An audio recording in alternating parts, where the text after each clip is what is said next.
Beginning today, more than 1,000 American troops will descend across 7 Southwest states for a 2-month military training exercise named Jade Helm 15. It's expected to be one of the largest military training exercises ever performed on domestic soil. But Jade Helm 15 is being met with suspicion by a lot of folks who live in the areas where it's supposed to happen.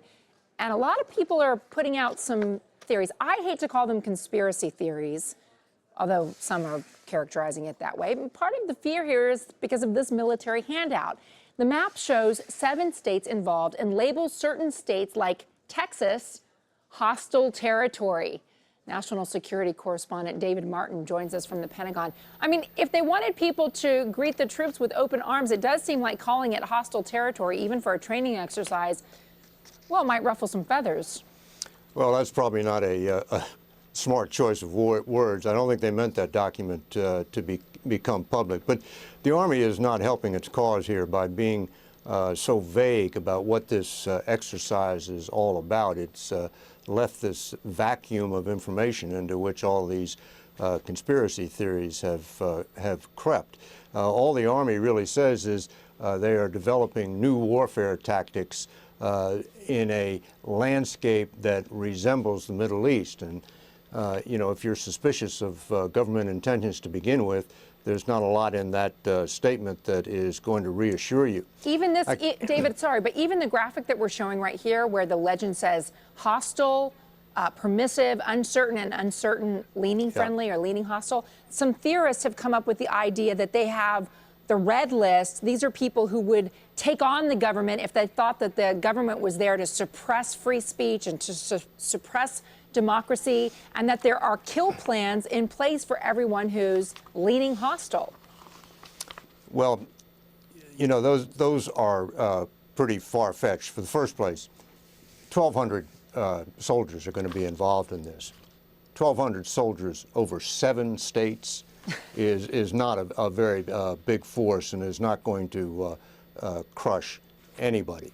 But more to the point, I think I've been on smaller versions of exercises like these special operations exercises, and the scenario is almost always the same. You have American soldiers infiltrating quote-unquote hostile territory where they link up with friendly resistance fighters and form a guerrilla army to try to overthrow the hostile government.